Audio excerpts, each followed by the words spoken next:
Pessoal, então nós vamos dar continuidade aqui à disciplina de forragem, cultura e pastagem. Então hoje nós vamos falar um pouco sobre a parte de conservação e utilização de forragem.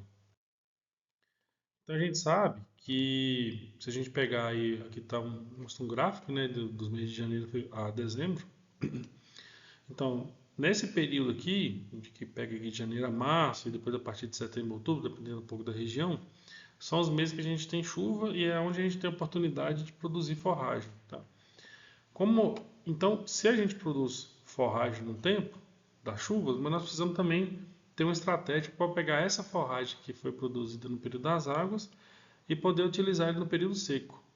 Daí entra a questão da conservação de forragem. Então, tem alguns métodos que nós vamos estudar agora, que são algumas alternativas, né? Lógico aí, para cada situação, para cada fazenda, né? Cada região aí, nós vamos ter oportunidade depois, vocês vão ter oportunidade depois de escolher qual seria a melhor estratégia dentre as opções que eu vou mostrar aqui. Mas basicamente é isso. Você produz um alimento nas águas e conserva ele para poder utilizar no período seco. Então, dentre as principais alternativas que nós vamos ter são as capineiras, né? Normalmente o pessoal utiliza capim do gênero do elefante, ou então pode ser cana também, né? A cana, se você pegar e cortar ela no dia a dia, todo dia fazer o corte nela, então ela usa como capineira, que a gente chama de capineira. Então tem a questão do feno também, depois nós vamos estudar um pouco sobre cada um deles. O feno, basicamente, você pegar o produto, o capim que você corta ele no período das águas e deixa secar no sol, tá? Então quando você quando você seca ele, a gente consegue produzir o feno. Outra estratégia que nós vamos ter também é a vedação do pasto, que o termo mais correto seria o pastejo diferido, tá? Então, o que é isso? Eu tenho essa foto aqui. Então, a gente deixa o capim crescer na época das águas, né? Normalmente, a gente retira os animais do pasto ali em janeiro, fevereiro. E aí, esse capim ele vai crescer até março, abril, dependendo de como for o volume de chuvas. E depois você deixa ele secar naturalmente para poder usar no período seco, tá? E a outra alternativa seria a silagem, que aqui já é um método de conservação por meio de acidez, né? Que a gente consegue fazer essa conservação, que é onde eu vou focar mais a aula na parte da selagem. Essa parte vai ser mais a selagem. Tá, então, eu vou falar um pouco mais da silagem, né? Como que é esse processo de... Por que ocorre essa conservação, né? Por que o alimento não estraga? Mas antes disso, nós vamos falar um pouco sobre questão de conceitos, que isso aqui realmente às vezes traz um pouco de confusão no meio técnico, no meio produtivo. Então, o primeiro conceito é o conceito de ensilagem. Então, quando eu falo em silagem, ele é o processo de produção de silagem, tá? Então, como é que é esse processo? Então, você vai lá desde a parte da colheita, depois tem que fazer o transporte, tem que chegar isso aqui no silo, tá? Então, ele vai ser guardado aqui no silo, vai ser compactado, vai ser vedado com a lona. Então, todo esse processo nós chamamos ele de ensilagem, tá? Então, ensilagem é um processo de produção da silagem. Mas então, o que é silagem? Silagem ela é a forragem fresca conservada, né, que já passou pelo processo de fermentação. Então, o que é silagem? A silagem é o alimento. Tá? Então, sempre quando a gente fala silagem, é o alimento. E quando eu falo silo, quer dizer que é o local de armazenamento. Esse aqui, por exemplo, nós vamos estudar os tipos de silo. Né? Esse aqui é um silo trincheiro, um silo bunker, na verdade. Que ele parece com um silo trincheiro, depois nós vamos ver a diferença. Então, assim, às vezes é comum você escutar o pessoal falando assim, eu estou vendendo silo. Na verdade, você não está vendendo silo, né? A gente está vendendo silagem, que silo é a questão do local, tá? Então, esses termos aqui geram um pouco de confusão, e aí nós precisamos saber certinho o significado deles, né? Ensilagem é o processo, silagem é o que o animal come, é silagem, e silo é o local onde ele vai ficar armazenado. Então, como que ocorre esse processo de fermentação no qual a gente consegue conservar esse material? Então, o material ele é cortado, né? Ele é transportado, ele vai ser colhido, transportado e ele é levado para um silo. Aí nós vamos ter essas fases aqui, ó, e aqui essas fases estão num período de dias aqui. Então, no começo, quando o material que você cortou lá, pode ser sei lá, de milho, pode ser sorgo, milho, qualquer capim, né, cana, depois nós vamos estudar cada um deles. Esse material chega, ele vai estar com pH alto, né? O pH mais próximo lá da neutralidade, e vai ter uma grande quantidade de oxigênio nesse material. No processo fermentativo, o que acontece? Quando a gente coloca o material dentro do silo e faz a compactação, um principal objetivo da compactação é expulsar esse oxigênio que tem lá dentro para fora. Então, quando você compacta toda a massa, a quantidade de oxigênio diminui, que é o que acontece aqui, ó.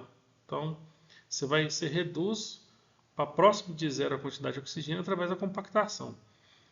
Quando você retira esse oxigênio do meio, entram a questão das bactérias que são anaeróbicas. Então, são bactérias que elas só sobrevivem na ausência de oxigênio. Então, se tiver oxigênio, elas não conseguem sobreviver.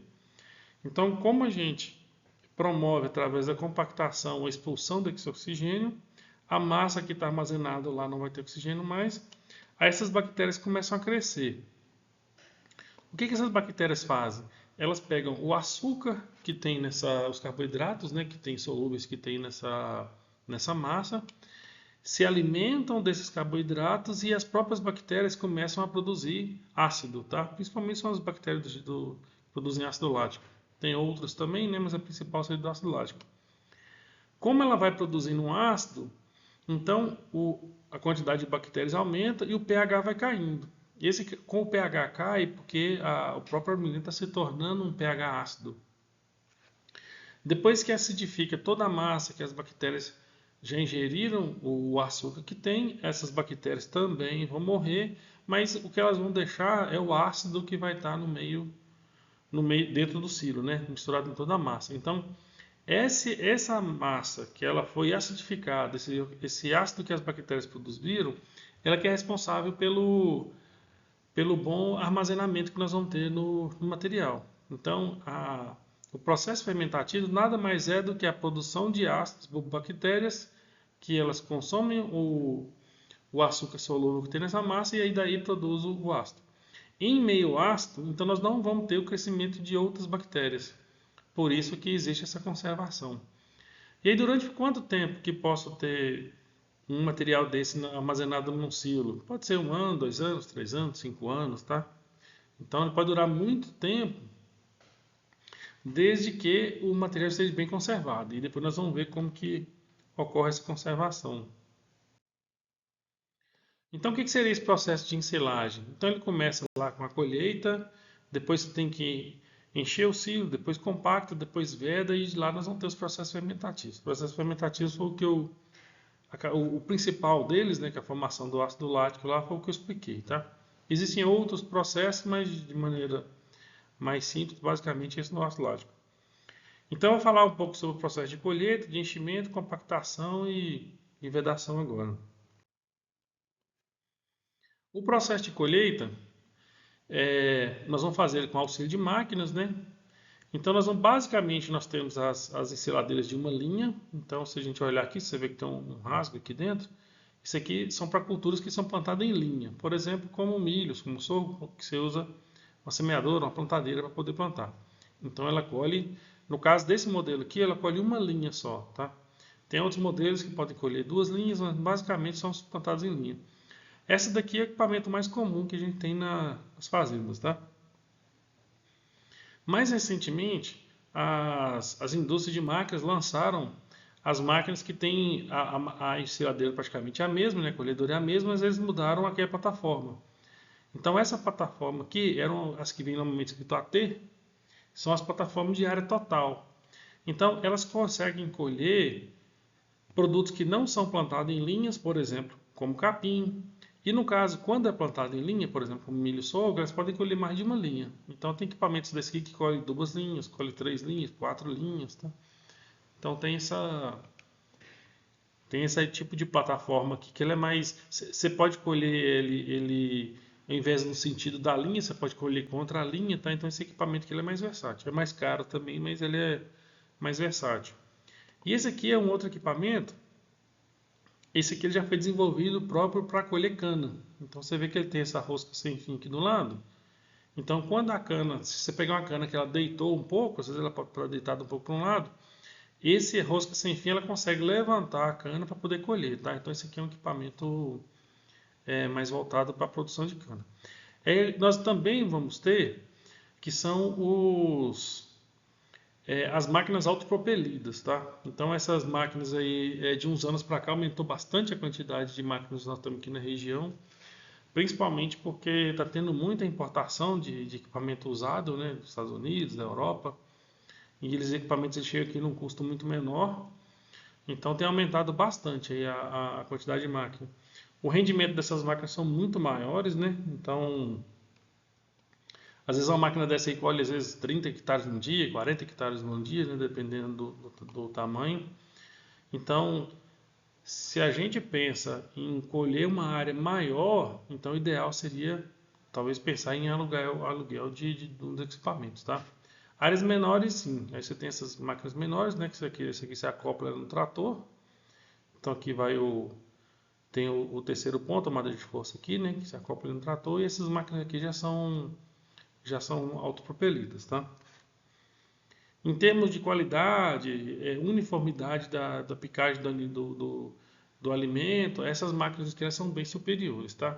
Outra coisa que essas máquinas têm, pelo menos as mais novas têm, a gente chama de cracker. O cracker, ele é como se fosse assim, falando de maneira mais simples, é como se fosse uma moeda de cana, onde, por exemplo, quando você colhe o milho, então primeiro essa plataforma que colhe, né, o milho, o sorgo, colhe, joga aqui para dentro. A primeira fase que você vai ter as facas que vai picar e depois, quando ele passa para o cracker ele é como se fosse uma moeda de cana, que ele consegue amassar o grão do milho. Então, quando eu amasso o grão do milho, quando eu for fornecer essa silagem de milho para a vaca, lá ela vai ter uma digestibilidade maior. Porque se o grão do milho passa inteiro para o animal, uma parte dele depois sai direto nas fezes sem o animal aproveitar. Então, os equipamentos que tem cracker, que lógico que precisa ligar ele, né? Às vezes acontece do pessoal prestar serviço com esse tipo de máquina e não ligar o cracker, tá? Então ele precisa estar ligado para poder acontecer isso que eu falei. Então, na parte da colheita, então você tem uma máquina que vai colher, né? Essa aqui é uma autopropelida, aí dependendo do equipamento, pode pegar 10 linhas, 12 linhas, 16 linhas de milho, né? Ou mais até, dependendo do tamanho. Então vai uma máquina na frente, vai colhendo e aí ela precisa ter. Normalmente as máquinas maiores a gente trabalha com caçamba com elas, ou caçamba ou carreta, tá? É mais difícil trabalhar com carreta pequena de trator, porque dependendo de como tiver a situação aqui, às vezes com 2 minutos e meio, 3 minutos, 4 minutos no máximo, você enche uma caçamba dessa. Então é comum em áreas que colhem com essas máquinas autopropelidas, às vezes você tem que trabalhar com 6 caçambas, 7, 8 caçambas junto para poder dar conta de acompanhar a máquina. Quando a gente trabalha com as ensiladeiras pequenas, de uma linha, né, ou mesmo de área total, aí você pode trabalhar com carreta também de trator. Então, aqui é a fase do enchimento do silo, né? Então, nós vimos lá a colheita, você coloca na caçamba, ou pode ser numa carretinha de trator assim também. Então, aqui é a fase do enchimento. Então, você pega o material, transporta ele e vai trazer para o silo. E aí, vou dar uma pausa aqui no processo de ensilagem, e aí eu vou falar um pouco sobre os tipos de silo, vou falar os mais comuns aqui, né? Para a gente já se familiarizar com os tipos de silo que existem, né? Então, o silo, talvez você vê a parte de custo-benefício melhor que tem aí é o silo trincheira. Então, ele tem esse formato aqui, ó. Então, normalmente o pessoal pega uma área que tem na fazenda um pouco de declive, e aí você faz, isso aqui seria o nível do solo, né? E aí você abre realmente uma trincheira nele, tá? Então você abre essa trincheira, mais ou menos nesse formato. Ele tem que ter um pouco de declive, porque se você fizer, não pode ser na forma de buraco, ele tem que ser uma trincheira, né? Então aqui dentro não pode acumular água, porque senão quando chover depois você aqui vira uma piscina, tá? Então o custo inicial dele, ele é baixo, tá? No caso, depois eu vou mostrar para vocês que existe o silo trincheira feito só na terra e existe ele revestido com concreto, né? O asfalto, o material que for. Então, quando ele está sem revestimento, então o custo dele é bem baixo, tá? Eu já, eu já abri alguns silos trincheiras e o último que nós fizemos ele tinha 50 metros de comprimento por mais ou menos uns 6 metros de largura. Ele foi aberto com a carregadeira e gastou 4 horas de máquina. Então, assim, lógico que o solo estava molhado, né? O solo um pouco mais arenoso, então, o solo estava úmido. Então, esse rendimento aí varia também, né? Dependendo do tipo de solo, se está seco ou não. Mas o custo para abrir ele é bem baixo. Ele precisa ter uma inclinação dessa de 25%, a inclinação é essa daqui, ó. A inclinação da base precisa ser de 1 a 2%. Do fundo para a entrada dele tem que ter essa inclinação para poder não segurar a água lá dentro, né? Esse é um dos cílios que tem menor perda, no caso de IMS aqui é a perda de matéria seca. Então você vai ver que, por exemplo, no outro tipo de cílio, na superfície, você vê que tem muita perda de material. E esse daqui é o que tem a menor perda. Então essa é uma grande vantagem de usar cílio trincheira. Fácil descarga e compactação, então assim, para você encher ele, para poder tirar é fácil. É o mais frequentemente usado, isso aqui mais no caso quando a pessoa tem uma área que já é fixo, né? Então essa é essa questão aqui, ó. A trincheira, como você abre ela no solo, então não tem como você mudar de lugar. Então ela vai servir muito bem para locais que são fixos, né? Você não vai mudar de lugar. Outra vantagem também é que além de aproveitar, fica mais fácil você aproveitar a lona, você diminui a quantidade de lona. Porque nesse caso aqui eu vou precisar, depois nós vamos ver a parte do fechamento, eu vou precisar colocar uma lona plástica aqui em cima, eu só preciso colocar aqui em cima. Então meu gasto com lona ele é menor em comparação aos outros. E o carregamento ele pode ser manual e ele pode ser mecânico também. Depois eu vou mostrar a parte lá do carregamento. Então esse é o cílio trincheira. Aqui é um exemplo de cílio trincheira que foi revestido com concreto. Aqui é um exemplo de um cílio trincheira da terra, tá? Então dá para... Lógico que esse da terra tem um pouco mais de perda, mas em relação ao outro que é a superfície, que eu vou mostrar ainda, ele é um tipo de cílio muito melhor do que ele é muito melhor do que a superfície, né? E se quiser trabalhar com a silagem de alta qualidade, essa aqui já fica com uma qualidade muito boa já. Mas se quiser trabalhar com a silagem de mais alta qualidade ainda, pode partir por revestimento. Aqui um outro exemplo de silo trincheira, também na terra, né? Esse aqui já é um silo grande, né? Esse já está com 12 metros de largura, então esse aqui já tem um volume bem maior. Ele está com quase 100 metros de comprimento aqui.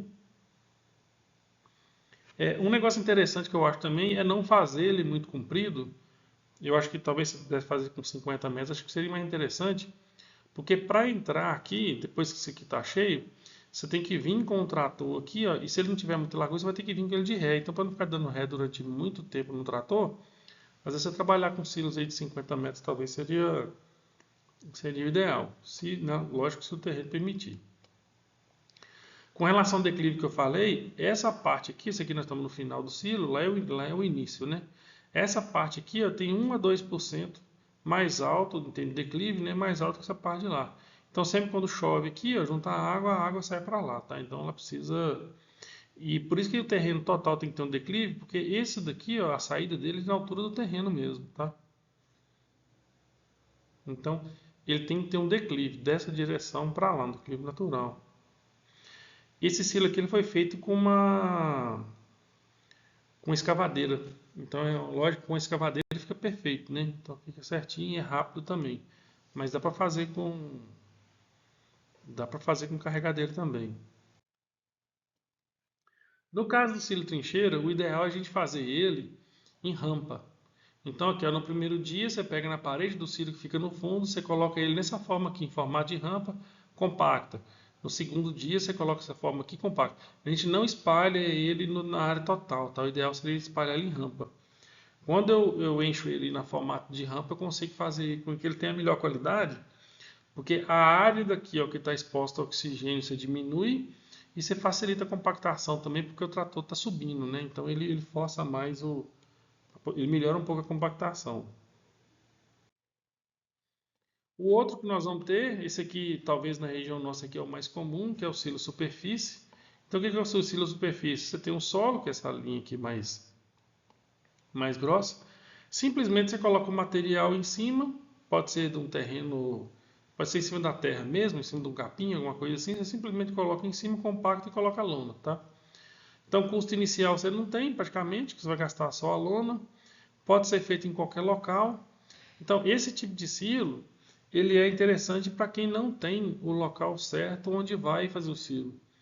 Então, de repente, você quer colocar o silo em um determinado local da fazenda esse ano, de repente, no ano que vem, você quer mudar de local.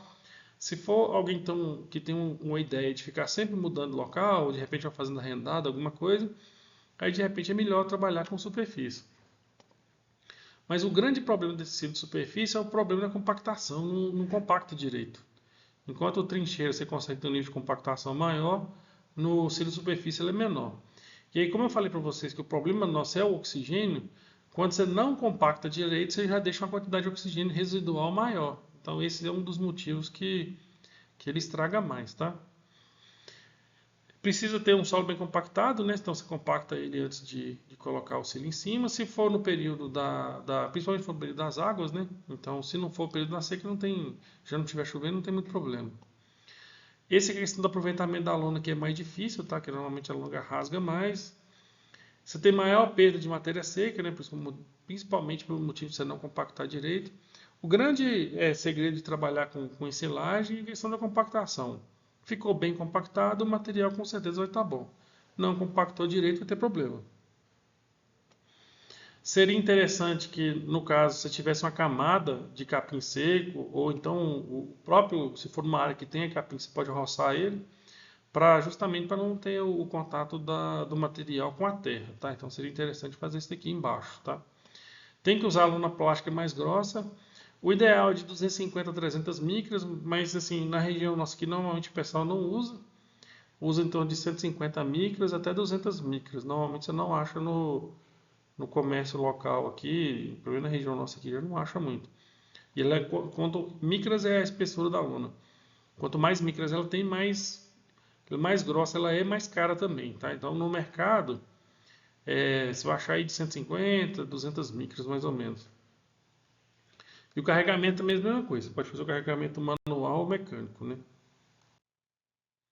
Então esse aqui é um cílio de superfície.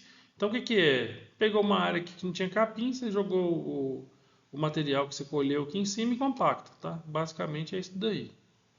Então aqui ele está fazendo.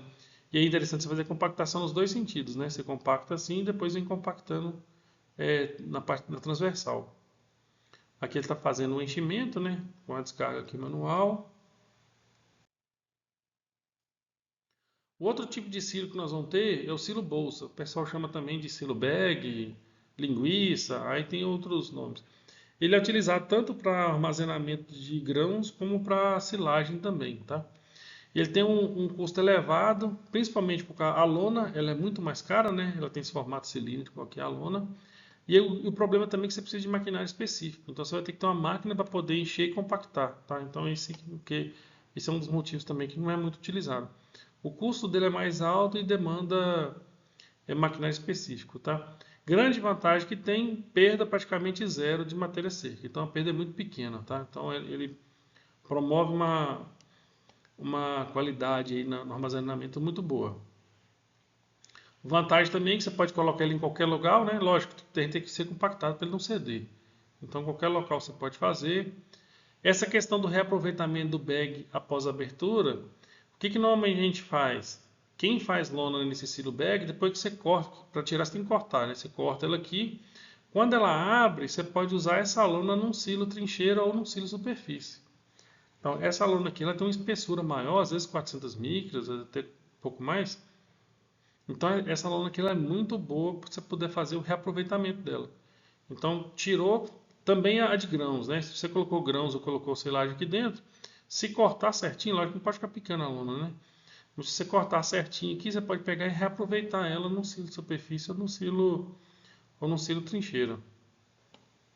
Problemas nós vamos ter no carregamento. O carregamento ele é lento, porque tem uma máquina que ela vai fazer o carregamento. Então, se você vai trabalhar com uma ensiladeira, uma autopropelida, que colhe, por exemplo, chega a colher aí 100 toneladas por hora, você não consegue encher aqui na mesma velocidade. Então, isso traz um problema, tá? Então, tem que ficar atento quanto a isso. O carregamento dele é lento. A retirada tem esse problema, você não consegue retirar com máquina, para retirar tem que ser manual mesmo, tá? Por isso que ela vai ter uma utilização restrita, não é muito comum do pessoal usar.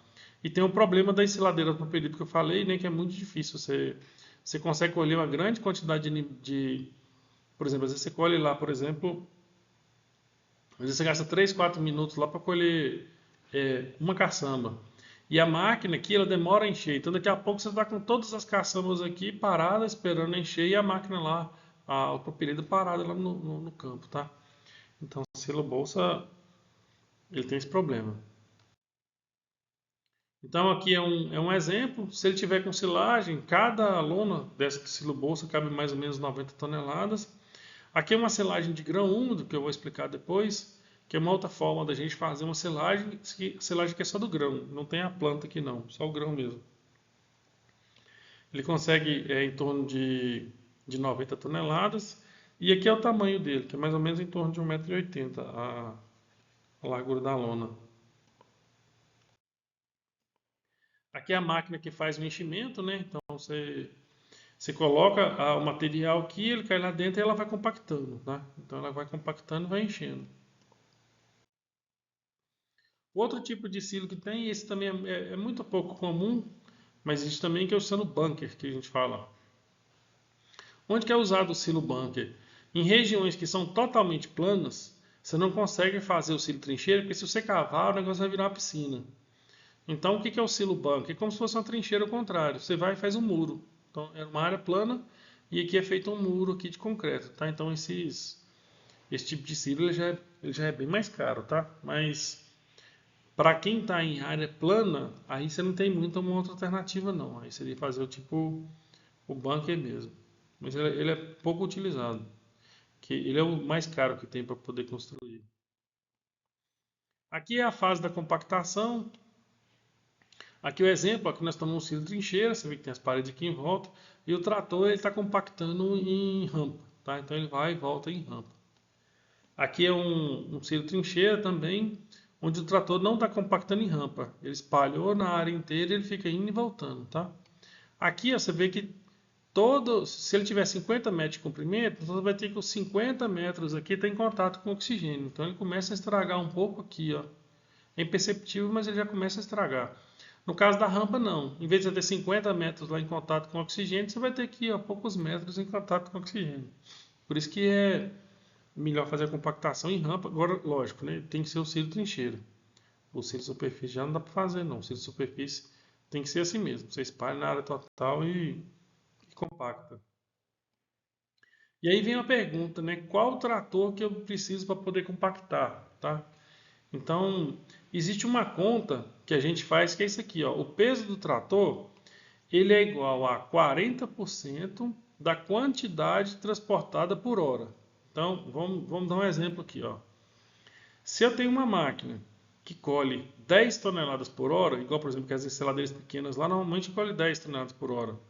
Então se eu pegar aqui, ó, 40% de 10 toneladas por hora vai dar 4 toneladas. Então isso significa que se eu tiver um trator de 4 toneladas, ele é suficiente para poder compactar.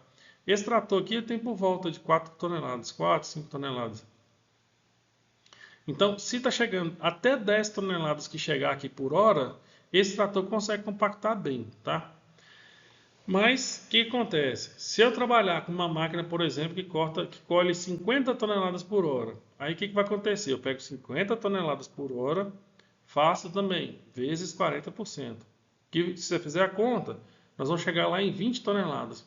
Então eu preciso de um trator de 20 toneladas para poder, aliás, 16 toneladas, né? Então eu vou precisar de um trator de 16 toneladas para poder compactar lá 40 toneladas por hora, tá? Se for 50 toneladas por hora, eu vou precisar de um trator de 20 toneladas. Aí entra um problema que nós não temos esse trator de 16 toneladas de 20 toneladas. Então, assim, para vocês terem uma base, um trator desse vai ter mais ou menos em torno de 4 toneladas. Se pegar um trator desses 4x4 aí de 300 cavalos, 200 cavalos, eles vão ter mais ou menos em torno de 10 toneladas. Um trator de esteira vai ter mais ou menos em torno de 10 toneladas. Então, se eu pego um exemplo que eu falei aqui, por exemplo, uma máquina que colhe 50 toneladas por hora, se eu fizer vezes 40%, eu vou precisar de um trator de 20 toneladas. Mas aí vocês vão falar, mas peraí, mas o trator de 20 toneladas a gente não tem ele. Então, o que normalmente a gente faz? Você vai usar 2 tratores. Então, se eu cheguei à conta que eu preciso de um trator de 20 toneladas, eu vou usar 2 tratores de 10, ou eu posso usar 4 tratores desse aqui, ó, de 5 toneladas cada um.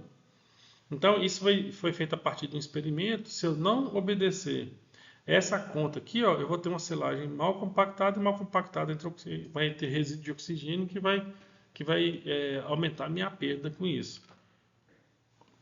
Então, o que acontece? Outra coisa que vocês podem falar é o seguinte, mas peraí, se eu tenho um silo desse aqui, como é que eu vou colocar 4 tratores aqui em cima? E realmente não tem como. Então, nesse caso, o que a gente faz? Esse problema acontece muito quando a gente trabalha com as máquinas autopropelidas, né? Então, o que a gente faz? Você vai encher 2 silos ao mesmo tempo, você pode encher 3 silos ao mesmo tempo. Então, de repente, a primeira caçamba que vem, descarrega aqui. A segunda caçamba que vem, descarrega no outro silo que vai estar aqui do lado. A terceira, de repente, vai descarregar no outro. E em cada um você vai ter um trator. Ou, dependendo, você pode ter 2 tratores em cada um também, tá?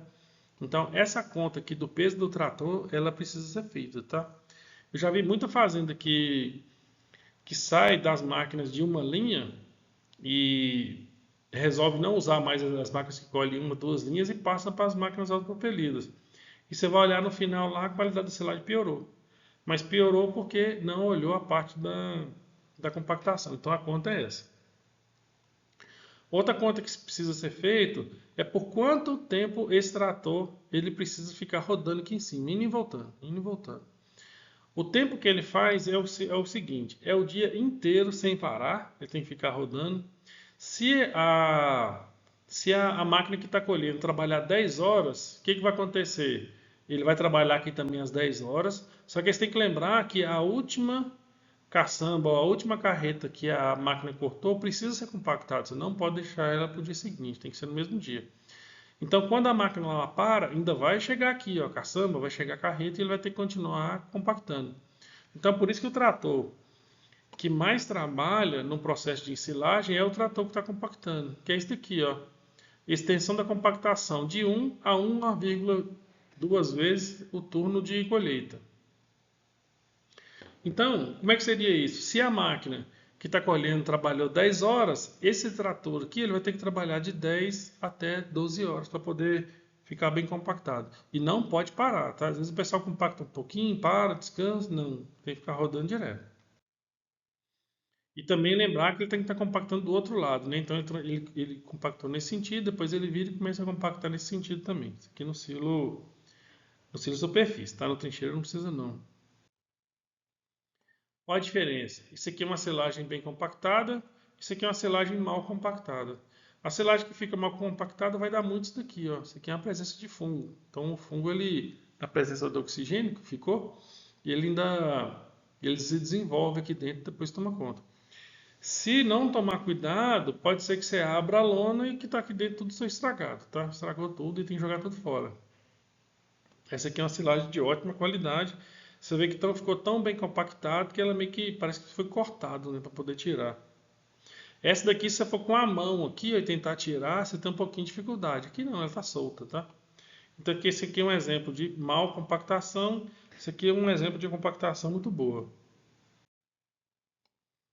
Outro passo que nós vamos precisar fazer é a vedação. Então, como é que nós vamos vedar para não entrar oxigênio aqui e justamente depois poder ter a ação das bactérias e baixar o pH e colocando uma lona, tá? Então, como que a gente usa a lona? Uma das coisas que a gente tem que evitar fazer, às vezes é comum o pessoal fazer, é colocar terra aqui em cima para ajudar a proteger a lona, tá? O problema é que quando você coloca terra, quando você vai abrir isso daqui para poder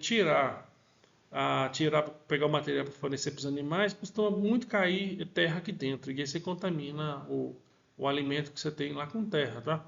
Então não tem necessidade de usar terra aqui em cima não, tá? Então nós vamos ter 2 tipos basicamente de lona.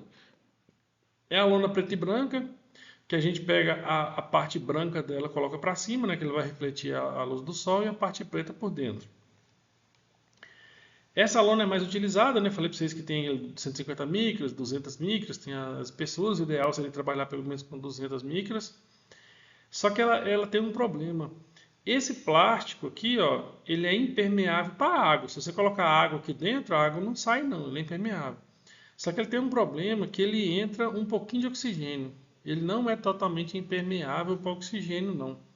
Então o que acontece? Às vezes quando a gente abre a lona, é comum você achar lá uma camada de 5, 10 centímetros que estava em contato com a lona e está estragado. Você vê que a selagem ela fica preta. Então ela é comum estragar, e ele estraga justamente porque nesse plástico que ele é comum. Ele passa um pouquinho de oxigênio mesmo, tá? A molécula de oxigênio ela é menor, né? Ela consegue passar. Então existem algumas lonas especiais, que essa daqui, por exemplo, que é uma lona barreira de oxigênio. Aí ela é feita com outro tipo de plástico que ela é resistente, ela praticamente não passa oxigênio nenhum. Então quem quer trabalhar com uma silagem de mais alta qualidade, o que a gente faz? Você coloca ela primeiro, colocou a lona igual estamos esticando aqui, ó. Só que o que acontece? Ela não tem proteção contra raio ultravioleta. Então, se você colocar só ela aqui, o sol estraga ela, não aguenta não. Então, o que nós vamos fazer? Você coloca ela e depois você vem com a lona preta e branca e vem colocando ela por cima, tá? De experiência que eu tenho, outros produtores que eu já vi também, às vezes o pessoal, os que são mais cuidadosos, como ela não tem contato com o sol, se você tiver cuidado, dá para reaproveitar ela e usar 2 anos, tá? Só que o custo dela é bem maior. Enquanto um rolo de lona desse aqui custar na faixa dos, né, depende da marca, depende da espessura, mas mais ou menos em uns R$ 1.400, às vezes você vai comprar essa lona aqui por R$ 3.000, R$ 4.000, R$ 5.000, tá? Então o custo dela ela é bem maior. Então nós estamos ou você usa só a preta e branca, ou você usa a barreira de oxigênio mais a preta e branca, tá? Nós temos que tomar bastante cuidado também com questão de furo, né? Então não pode deixar animal entrar, cachorro, galinha, mesmo cavalo. Entrou em cima, furou a lona. É, onde furou, você vai ter entrada de oxigênio. Entrou a entrada de oxigênio, ele começa a apodrecer a silagem onde está em contato com o oxigênio. Então tem que tomar cuidado. Então o que a gente faz? Todo dia você faz a vistoria na área. Furou, você tem que usar lá uma fita, alguma coisa para poder acabar com o furo. Uma outra maneira que a gente tem também de melhorar a qualidade e melhorar a fermentação dessa silagem são usando os inoculantes bacterianos. Então, assim, lembra que eu falei para vocês que existe um processo de fermentação em que as bactérias pegam açúcar que existe naturalmente na planta, transformam ele em ácido e aí esse ácido que faz conservar, tá? Então, quando a gente aumenta essa quantidade de bactérias, nós estamos promovendo um aumento dessas bactérias e um aumento da produção, uma produção mais rápida desse ácido, então você consegue conservar mais rápido, tá? Então, existem alguns inoculantes no mercado, eu peguei só um exemplo, né? Então, você tem os inoculantes que são esses homofermentativos, né? Que normalmente trabalham com esses lactobacilos plantarum, né? Que produzem o ácido lático, são os mais antigos. Um pouco mais recente, nós temos essas heterofermentativos, igual por exemplo o Lactobacillus buchaneri. Ela produz tanto o ácido lático como produz o ácido acético, produz os dois, tá? Então, no caso desse Lactobacillus buchaneri, ele consegue prevenir a parte de levedura e fungo, principalmente depois que você abre o silo, tá? O silagem de milho, por exemplo, ela tem um problema que quando você abre, depois que você abre o silo que você começa a fornecer para os animais, ela estraga mais rápido do que as outras. E existe no mercado também os produtos que são os combos, né? Os combos é a mistura de outras bactérias, tá? Então reduz o perda durante a fermentação e reduz perda também após a abertura do ciclo. Depois que você abre o ciclo, ele começa a ter contato com o oxigênio, reduz a perda também. E ela pode ser usada em silagem de grão úmido, grão reconstituído, espiga, que mais para frente eu vou explicar o que é, os pré-secados também. Tá? Então, basicamente, nós vamos ter produtos aí que são indicados, por exemplo, para cana, produtos que são indicados para capim, produtos que são indicados para milho e sorgo. E a gente tem que tomar cuidado, porque esses produtos são específicos, tá? Então eu não posso pegar um produto, por exemplo, que ele é para capim e vou usar para cana, não, tá? Ou um produto que é... No caso, por exemplo, às vezes você pega um inoculante, por exemplo, que ele é indicado para capim, quando você usa ele na cana, porque a cana tem bastante açúcar, às vezes em vez de melhorar, você faz a piorar, tá? Porque depois nós vamos ver que a cana tem um problema que é a produção de álcool. Então, quando você faz silagem de cana, você tem a produção de álcool. E se você usar a bactéria errada, ela aumenta mais ainda essa produção de álcool. Então, piora a qualidade, tá? Então, tem que ficar muito atento. Aqui é a forma que a gente tem de fazer o uso do inoculante, né? Então ele vai ser diluído, normalmente ele vem num frasco, que normalmente ele trata em torno de umas 50 toneladas. Então eu preciso diluir ele na água. A questão da estocagem, né? Não posso colocar em local quente nem congelar ele. Então, depois que eu abrir, eu vou usar ele até 24 horas depois da abertura da embalagem, tá? Porque ele, como ele é um organismo vivo, ele está bem conservado enquanto está fechado. Se abrir a embalagem lá, ele vai durar 24 horas só. Eu preciso conferir essa dosagem aplicada, né? Normalmente ele é um vinho, um frasco para 50 toneladas, mas aí tem que olhar a aplicação de cada produto. Não pode deixar que o tanque aqueça, né? O tanque aqui, ó. Esse tanque aqui ele é utilizado nas ensiladeiras de uma linha, né? Essas ensiladeiras menores. Então vai água aqui dentro, é como se fosse um pulverizador mesmo. Ele tem um bico na saída da máquina, que aí, à medida que vai colhendo, ele vai se automaticamente misturando. As máquinas autopropelidas têm esse tanque interno e quando você não tem nenhum dos dois aplicadores, você pode fazer a aplicação normal, manual também, tá? Então você coloca o inoculante aqui, a água, e aí você vai, à medida que o trator, à medida que as caçambas, a carreta vão chegando, você espalha e aí vai misturando aqui com bomba costal mesmo, tá? O segredo é ter questão de homogeneidade, então precisa ficar bem misturado, tá? Então tem que ficar, se não ficar bem espalhado, a eficácia dele diminui. Mas no caso de silagem, nós vamos fazer silagem de quê? Então nós temos algumas opções, né? Pode fazer silagem de cana, pode fazer sorgo, pode fazer de milho, pode fazer de capim. Eu vou falar um pouquinho sobre cada um deles. Então no caso aqui, é a silagem que é mais utilizada, né? Principalmente para quem mexe com gado de leite, é a silagem de milho.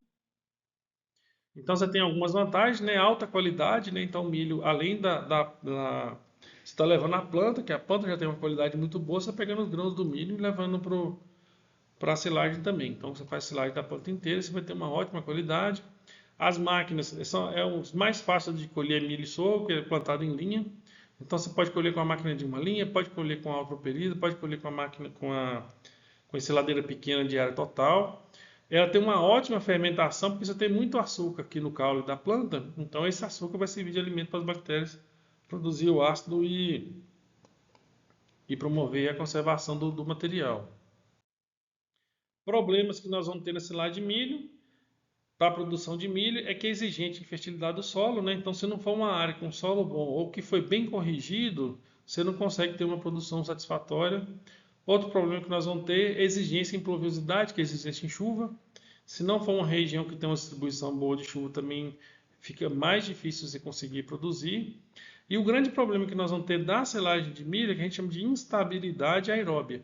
É depois que você abre o silo, se você não tomar cuidado, ou o ideal seria usar um inoculante para isso, é para você não começar a estragar aqui depois que você abre. Porque como ele tem muito açúcar ainda, então o oxigênio que entra aqui, ó, ele já começa a deteriorar a massa, tá? Então, por isso que nesse caso é interessante você usar um inoculante que ele promova a conservação também depois de aberto. Aqui está a questão do ponto de colheita do milho, tá? Então o milho ele tem a questão do enchimento do grão. Então se a gente pegar esse grão aqui, ó, você vai ver que essa parte aqui está mais mole, ela tem leite ainda, e essa parte aqui já endureceu. Então primeiro você tem o grão todo formado com leite, depois ele vai se transformando, né? Vai juntando o amido aqui, e aí ele vai secando. Então, o momento certo da gente colher o milho, o que, que é? Você pega uma espiga de milho, quebra ela no meio, e aí você vai olhar. Essa daqui é a linha ó, que separa aqui a parte onde tem leite na parte onde tem só amido. Então, o ideal, o que, que seria? Entre 1/3 e 3/4 da linha do leite. Então, o ideal seria você começar a ensilar quando a linha estivesse nessa posição, ou no máximo até aqui, tá? Quando você ensila o milho, que ele já está todo endurecido, você passou do ponto. E se você, aí você vai perder qualidade depois. E se você ensilar antes de começar a endurecer 1/3 ou pelo menos 2/3, o que vai acontecer é que você está perdendo em produtividade, né? Você está perdendo em concentração de amido lá, que depois vai ser importante lá para produção de leite e produção de carne. Então, a forma correta de poder colher o milho, você quebra a espiga no meio e olha lá. Essa linha tem que estar aqui entre 1/3 e 1/3 e 3/4. Então, nós vamos ver agora, eu vou mostrar para vocês que existem diversos tipos de silagem de milho, tá? Então, nós vamos mostrar aqui vou mostrar aqui as que existem. Então, nós temos basicamente aqui, são 7 tipos de silagem de milho, tá? Então, quais são elas? Primeiro, esse SGU aqui é a silagem de grão úmido. O que é silagem de grão úmido? Eu pego só o grão do milho, não pego nada da planta. Vou pegar só o grão do milho, eu vou triturar ele e vou fazer a mesma coisa. Colocar num silo, vou compactar, vou colocar inoculante e colocar uma lona. Tá? Então, esse aqui é silagem de grão úmido. Por que o pessoal faz silagem de grão úmido? Quando eu pego esse grão e eu passo por ele, por esse processo de fermentação, ele vai estar com mais ou menos em torno de 35% mais ou menos de umidade, tá? Ele precisa estar nessa posição. Eu posso pegar inclusive o grão seco, só que eu preciso colocar água nele para ele poder chegar nesse 35% de umidade e eu vou ter que triturar ele também. Quando eu faço isso, eu provoco um aumento da digestibilidade. Então, a silagem de grão úmido, o grão ele é mais digestível do que ele tem uma quantidade maior de energia, digestibilidade maior do que o grão normal, tá? Então, por isso que existe esse processamento de silagem de grão úmido. Nós temos um outro tipo de silagem também, que é o airlage. O airlage, ele basicamente é a espiga do milho sem a palha, tá? Esse tipo de silagem praticamente nós não vamos ter no Brasil, porque nós não temos máquinas que colhem, que tira a espiga e depois que tira só a palha da espiga. Então, esse airlage praticamente nós não temos ele no Brasil, não. Esse outro tipo aqui, ó, ele já tem se tornado cada vez mais comum, principalmente para quem trabalha com confinamento e com gado de leite, que é o snap lage. O que é o snap lage? É você pegar só a espiga do milho e triturar ela e fazer silagem, tá? Tem uma forma de fazer isso aqui com máquina, que eu vou mais para frente um pouco, eu mostro os slides como que o pessoal faz isso. Essa aqui você faz de maneira fácil, tá? O snap lage, com máquina faz. Aí já mostro, daqui a pouco eu já mostro qual que é a máquina que a gente usa. E existe o top lage. O top lage é a colheita realizada da espiga para cima. Então o que acontece? Quando você tem o pé do milho completo aqui, ó, quanto mais próximo da base, pior é a qualidade do material. Então quem trabalha com top lage, o que faz? Você pega mais ou menos na altura da espiga e colhe daqui para cima, tá? Então isso você consegue ter uma qualidade melhor.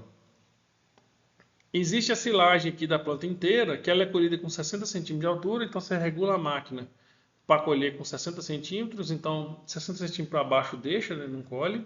Esse é um outro tipo de silagem. E existe a silagem mais comum que nós vamos ter, que é a silagem da planta inteira colhida a 20 centímetros, que é mais ou menos a altura que as máquinas pegam, tá? Então esse silagem de planta inteira a 20 centímetros é basicamente o que é mais comum no Brasil. Então você vai pegar praticamente a planta toda. Existe um outro tipo de silagem que é o stalk lage. Stalk lage seria a planta sem espiga. Então você tirou a espiga e aí você vai fazer silagem da planta. Qual que é o caso mais comum que nós vamos ter isso? Seria aqueles produtores que eles produzem milho em espiga. Seria para a produção de milho verde, em que o pessoal faz a colheita manual da espiga, ou para a indústria, ou para vender no comércio local, né?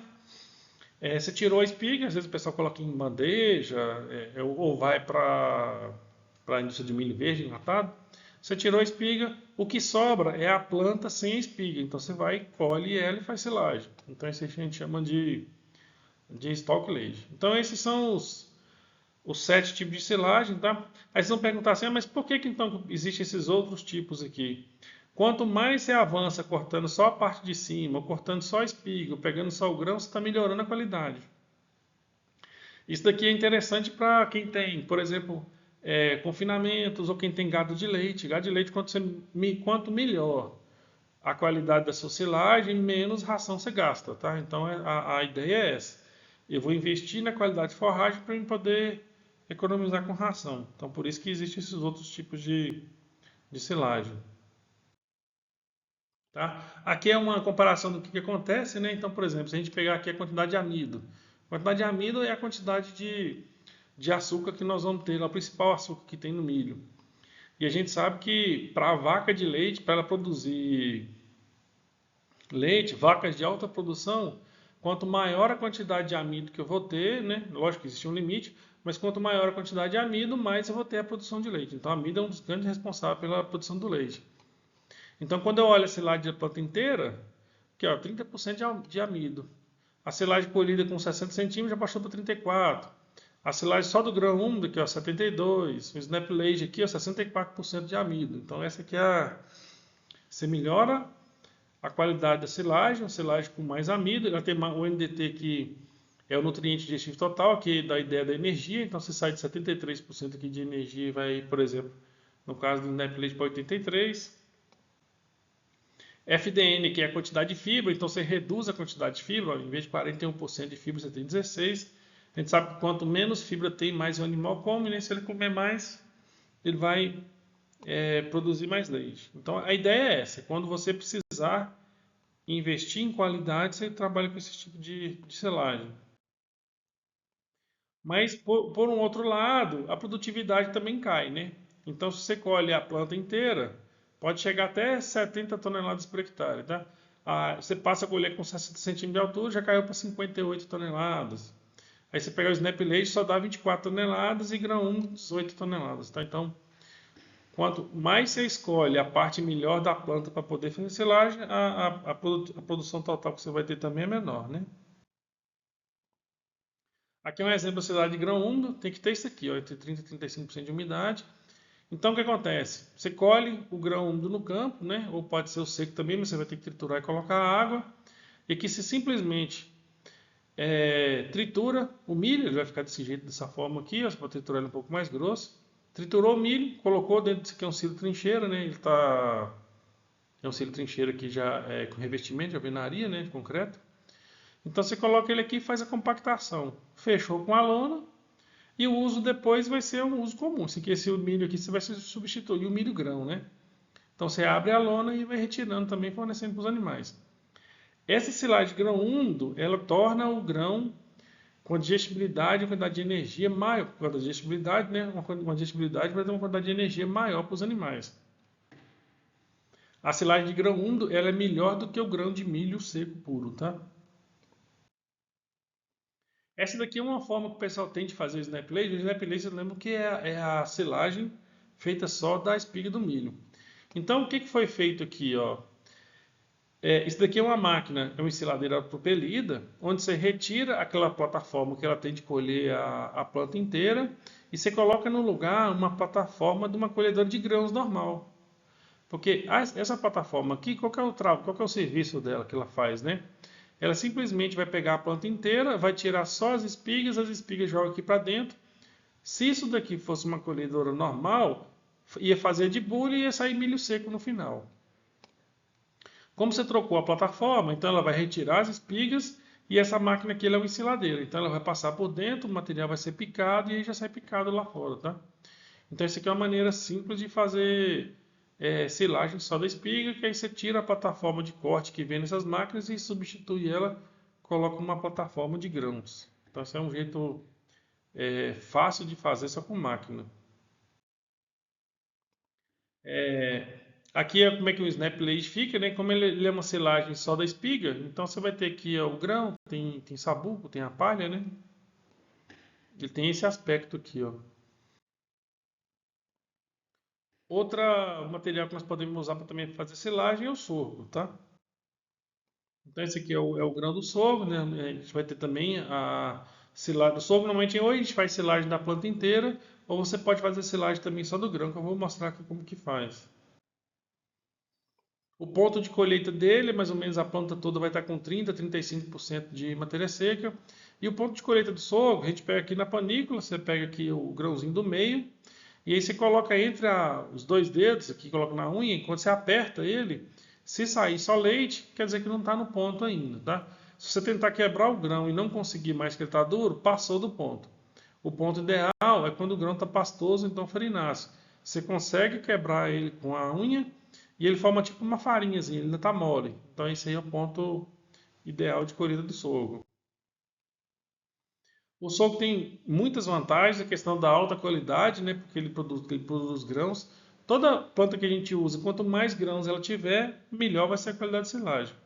Máquina também muito fácil de você conseguir máquina para colher sorgo, porque pode colher com a máquina de uma linha, pode colher com a propelida, pode colher com a diária total. Ele tem boa fermentação, que no caule no como do sorgo tem bastante açúcar. Tem a grande vantagem de ser menor exigente em termos de quantidade de chuva do que o milho. Então, regiões onde você não consegue produzir bem o milho porque não chove bem, o sorgo vai muito bem nisso. Tem uma possibilidade também, se você plantar cedo e se chover até mais tarde, o sorgo ele rebrota, tá? Então você colhe a primeira vez, às vezes você consegue 30, 40, 50% de produção num segundo corte, tá? Mas aí tem que ser regiões onde tem um regime de chuva mais bem distribuído, tá? Problema que nós vamos ter com o sorgo, principalmente com relação à questão de maritaca, tá? Então essas aves normalmente elas vêm aqui, comem o sorgo ou tira da panícula aqui e joga fora, não come tudo, uma parte desperdiça. Tem problema de ataque com maritaca, principalmente, tem outras aves também que atacam. O sorgo também ele é exigente em fertilidade do solo. Às vezes o pessoal fala que o sorgo é mais. O sorgo ele pode ser plantado em solo que não tem fertilidade boa. E na verdade não. Se você plantar um sorgo que não está em um solo que foi corrigido, ele vai produzir pouco e aí deixa de ser viável a produção. Também tem um problema de instabilidade aeróbica, tá? Então depois que você abre o cílio, ele costuma estragar. Então você tem que usar também inoculante para isso. Então o sorgo também ele é uma ótima opção. Aí nós vamos ter o sorgo feito com a planta inteira e eu posso também fazer a silagem de grão úmido. Então como é que é? Eu vou colher o sorgo, eu posso inclusive plantar um sorgo próprio para grão, tá? Existe o sorgo para silagem e tem o sorgo para grão. Quem quer fazer silagem de grão úmido, você pode plantar inclusive só para grão. Você colhe ele, só a parte do grão, depois você tem que triturar. Se tiver com menos de 30 a 35% de umidade, tem que colocar água, né, para poder chegar nesse valor. Você tritura ele e faz silagem. É a mesma coisa. Coloca no silo, compacta, depois coloca a lona. Qual que é a grande vantagem? Quando esse grão úmido ele passa por um processo de fermentação, todo o processo de fermentação que tem no silo, ele melhora a digestibilidade dele. Então, quando a gente pega silagem de grão úmido de sorgo, ele equivale ao milho grão normal. Então, é uma forma que você tem é como se você transformasse o sorgo em milho. Então, se você passar ele por esse processo de silagem de grão úmido, a gente consegue melhorar a qualidade dele, tá? E o sorgo normalmente é mais barato, né? Então, é uma boa opção fazer silagem de grão úmido. E aqui é o tradicional, né? Que é o silagem da planta inteira, que você vai usar aí uma ensiladeira de uma linha, ou o período que for, passa pelo mesmo processo. Corte, você colhe a planta, a máquina vai picar, leva para o silo, compacta, coloca a lona. Aqui é uma outra opção que nós vamos ter, esse lá de capim, que é também uma ótima opção. Então, qual que é a vantagem do capim? Você tem uma abrangência nacional, né? Então, qualquer local do Brasil que você for, tem regiões aí que a gente não consegue produzir milho, mas dificilmente você achar um lugar no Brasil que você não consegue produzir capim, né? O Brasil inteiro você consegue. Então, tem uma abrangência natural. Tem uma grande vantagem que é a flexibilidade de manejo. Então você pode ter uma área de capim que esse ano vai ser silagem, ano que vem você não precisar, você simplesmente coloca gado nela. Outra vantagem, a planta é perene, você não precisa ficar plantando todo ano, né, igual o milho e sorgo. Não tem tanto problema com relação à questão de chuva. Se o capim ficou 30 dias sem chover, por exemplo, deu um veranico, o capim, o máximo que vai acontecer, ele diminuir o crescimento, ou parar o crescimento, o capim não morre com estiagem, né? No caso do milho e sorgo, você pode morrer, né, se a seca for, o período de estiagem for maior no veranico. E capim também você tem um monte de espécies diferentes, né? A gente utiliza mais os pânicos, né? Por exemplo, mombaça, zuri. Esses são esses mais produtivos, mas você tem diversos outros capins aí que você pode ser utilizado. Eu, na minha opinião, para quem vai fazer, por exemplo, confinamento com gado de corte, para mim é uma das melhores opções que tem aí a parte silagem de capim. Problemas que nós vamos ter é que existe muito uso que a gente chama de oportunista, é que às vezes o pessoal não colhe na época certa e aí deixa o capim passar do ponto e aí fica colhendo capim velho, tá? Então capim velho você tem esse problema, às vezes a selagem não fica muito boa, o gado não come direito, o desempenho fica ruim, mas o problema não está na silagem de capim, o problema está no ponto de corte. Outro problema que nós vamos ter é com relação a tamanho de partícula, tá? Então nem sempre essas ensiladeiras que a gente tem no mercado, essas pequenas, conseguem cortar direito. Então tem que ficar muito atento à questão de regulagem de máquina, porque ela costuma muito picar ele em tamanho maior, quando você pica ele em tamanho muito grande, às vezes fica difícil compactar. Outro problema que nós vamos ter é que esses capins têm uma quantidade pequena de açúcar, tá? Então, silagem de capim, ele é obrigatoriamente a gente tem que usar inoculante, tá? Para poder melhorar essa eficiência e melhorar a fermentação. Capim, às vezes, se você não usar inoculante, dependendo, às vezes você perde tudo. Então tem que tomar cuidado em relação a isso. A questão do tamanho de partícula, esse aqui foi um capim que foi colhido com a máquina bem regulada, esse aqui foi um capim que colheu com a máquina sem regular, sem estar afiado as facas, tá? Então aqui está vendo a colheita, então às vezes pode ficar dessa forma, então tem que tomar cuidado com relação à picagem do material. E aqui é mais um exemplo, né? Material que foi bem picado, no material que não foi bem picado. Outro parâmetro também, outro material que nós podemos usar também é a cana-de-açúcar, tá? No caso da cana-de-açúcar, nós podemos usar ela tanto na forma de silagem, que você vai, mesmo processo, né? Corta, você vai pica o material, colhe, leva lá para o silo compacto, coloca lona, você colhe a área inteira de uma vez, ou você pode usar a cana na forma de capineira, né? Capineira você tem que ir lá fazer o corte todos os dias e fornecer para os animais, aí não passa por nenhum processo de conservação, não. Então, quando a gente vai trabalhar com silagem de cana, quem tem cana plantada na fazenda tem um grande, sério risco de problema com fogo, né? Então, quando tem um fogo acidental, então não tem como a gente trabalhar com silagem mesmo. Tem um experimento que foi feito, depois que essa cana ela passa por uma queima, ela ainda vai durar mais ou menos aí 7 dias, 8 dias mais ou menos, ela não estragou ainda não. Então, depois que um canavial queima, você teria mais ou menos esse período de uma semana para poder ensilar o material, tá? Então, cana pegou fogo, você não tem outra forma. Ou você ensila, ou você vai perdê-la toda, né? Ou então tem muita gente que prefere fazer silagem de cana ao invés de ficar cortando todo dia, porque às vezes quer liberar uma área, né? Você quer liberar uma área, você você colhe a área inteira, você já liberou para ter outros usos. Tem essa questão de evitar sobra também, então assim, a cana não é interessante você deixar de um ano para o outro sem cortar. Então às vezes tem gente que corta ela todo dia e o que sobrar, no final faz silagem. Outra coisa que a silagem também promove é a agilização da logística operacional, né? Você pode colher a área toda de uma vez. Para você fornecer cana, por exemplo, para rebanho de grande porte também é interessante silagem, que você, em vez de você ir lá cortar todo dia, você já tem um material já pronto para uso. Melhora o manejo agronômico dos talhões, né? Em vez de ficar cortando um pedaço todo dia, e aí você vai ter cana com diferentes idades de corte, eu cortei a cana toda de uma vez, né? E aí eu tenho que fazer as contas dessa questão de custo com controle de perda, tá? É, cortar tudo de uma vez normalmente fica mais barato do que você ficar cortando todo dia. Só que nós temos um problema que é a questão de perda, tá? A silagem de cana ela tem um problema que é a produção de etanol.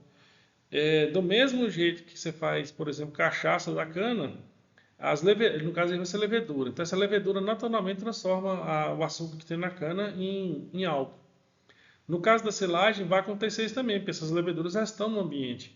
Então, às vezes, você vai abrir um silo lá que tem silagem de cana, e você vai abrir lá, você já sente o cheiro de álcool. Então, tem que ficar atento e usar inoculante específico para cana. Tá? Então, esse aqui é um exemplo de um inoculante, que é próprio para cana, que nós vamos ter essa fermentação alcoólica. Como eu falei, né, são as leveduras que fazem isso. Ela vai reduzir o valor nutritivo, porque ela vai transformar lá o açúcar que a planta tem, que é o valor nutritivo da cana vem muito em função do açúcar que ela tem, né? Que é o que vai dar energia lá para poder produzir carne, leite. Então você tem essa redução do valor nutritivo e como você produz álcool, boa parte desse álcool ele evapora, né? Então você eleva essas perdas. Outra coisa que pode acontecer também, quando tem alta concentração de álcool na silagem, normalmente os animais não comem direito, então você reduz o consumo. Por isso que precisa usar esses inoculantes aí. Aqui é um outro exemplo, né, de inoculante aqui para silagem de cana. Normalmente o pessoal usa essa bactéria aqui, ó, que é o Lactobacillus buchaneri. Então ele faz ter um maior teor de matéria seca, diminui a perda total que nós vamos ter, perda por produção de gás, né? Essa perda por produção de gás, ela é uma perda invisível, né? Então uma parte da silagem que você tem, ela simplesmente desaparece, porque formou nos processos químicos lá biológicos, você teve uma produção, por exemplo, de CO2 e aí você perde, na verdade você não ficou nem sabendo por que perdeu, né? Então tem essa produção de gás, que é um pouco invisível, você não consegue saber, só com pesquisa mesmo para poder dimensionar isso. Então no caso, por exemplo, o Lactobacillus buchaneri, ele faz isso, tá? Então ele conserva muito bem. Então a principal bactéria que o pessoal usa para produção de silagem de cana seria esse Lactobacillus buchaneri. Uma das coisas que a gente precisa saber para colher a cana é para saber se ela está madura ou não, tá? Uma forma de fazer isso é usando esse equipamento. Ele até muitos anos atrás ele tinha um valor bem elevado, era um negócio caro. Hoje não. Se você entrar nesses mercados eletrônicos aí, ou então essas lojas chinesas, você vai encontrar esse equipamento aqui que é o refratômetro por R$ 100, R$ 150, R$ 80. Então ele foi um equipamento barato. Com esse refratômetro eu consigo saber se a cana está madura ou não. Vou dar um exemplo aqui. Como é que a gente faz na prática? Então você vem aqui na base da planta, então você vem aqui com o canivete, ó, você corta a cana, né? Você vem na base da cana aqui e tira um pedacinho da cana com o canivete, por exemplo. Aí esse pedacinho do canivete, aí você precisa extrair uma gota do caldo da cana para poder colocar no aparelhinho. Então você coloca uma gota aqui, ó, e aí fecha essa tampinha. Quando você fechou essa tampinha, se você olhar por aqui, ó, então você vai conseguir ver isso daqui.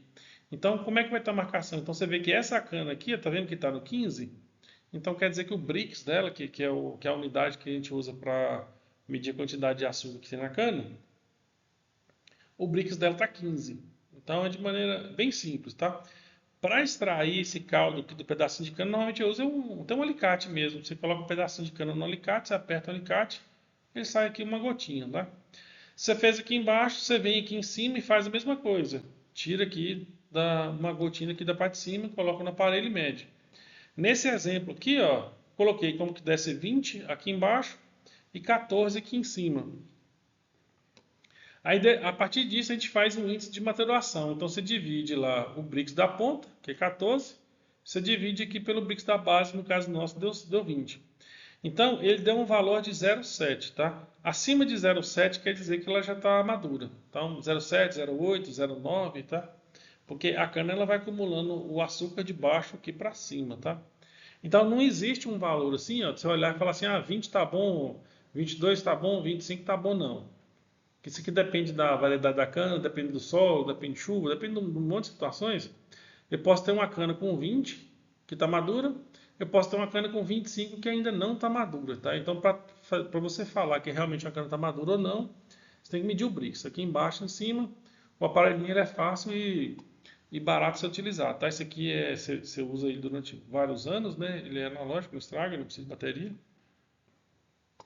Ele é bem simples de ser feito. Por que que precisa fazer isso?